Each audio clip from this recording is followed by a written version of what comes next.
கர்நாடக மாநிலம் பெலகாவி அருகே முஸ்லிம் தலைமை ஆசிரியரை வெளியேற்றுவதற்காக பாத்தீங்கன்னா பள்ளி மாணவர்கள் பயன்படுத்தும் குடிநீர்ல விஷம் கலந்ததாக ஸ்ரீராம் சோனா என்ற இந்துவ இயக்கத்தை சேர்ந்த 3 பேர் கைது செய்யப்பட்டிருக்காங்க. நமது சேனல்ல பாத்தீங்கன்னா தினமும் நடக்கக்கூடிய பல்வேறு விதமான குற்ற சம்பவங்களை குறித்து உடனுக்குடன் செய்திகள் பதிவேற்றம் பண்ணிட்டு வரோம்.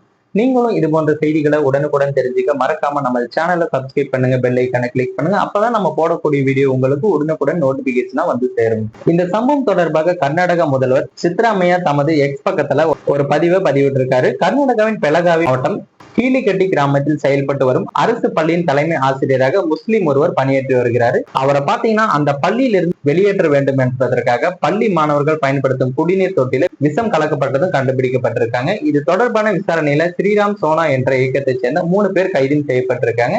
விஷம் கலந்த குடிநீரை குடித்ததால பாத்தீங்கன்னா குழந்தைகளின் உடல்நலம் பாதிக்கப்பட்டிருக்கு. ஆனால் பாத்தீங்கன்னா உயிரிழப்புகள் எதுவும் ஏற்படவில்லை என்றது ஒரு மகிழ்ச்சியான செய்தி தான்.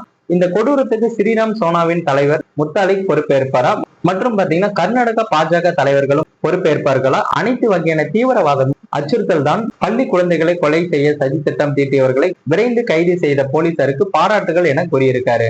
ஸ்ரீராம் சோனாவின் தாலுகா தலைவரான சாகர் தான் இந்த சம்பவத்தில் முதன்மை குற்றவாளி. சாகரின் நண்பரான கிருஷ்ணமாதர் பாத்தீங்கன்னா 5ஆம் வகுப்பு படிக்கும் மாணவன் ஒருவரிடம் விஷத்தை கலக்க தண்ணீர் பாட்டில் கொடுத்து அனுப்பி வச்சிருக்காரு. இருவரும் சொல்லி கொடுத்தபடி அந்த மாணவர் பாத்தீங்கன்னா குடிநீர் தொட்டில விஷம் கலந்த குடிநீரையும் கலந்திருக்காரு. இந்த விஷம் கலந்த குடிநீரை குடித்ததால் மொத்தமாக 12 மாணவர்கள் பாதிக்கப்பட்டிருப்பதும் குறிப்பிடத்தக்கது. மாணவர்களுக்கு உடல்நலம் மட்டுமே பாதிக்கப்பட்டிருக்கு. அந்த மாணவர்கள் தற்போது மருத்துவ சிகிச்சையிலும் இருக்காங்கன்றது குறிப்பிடத்தக்கது.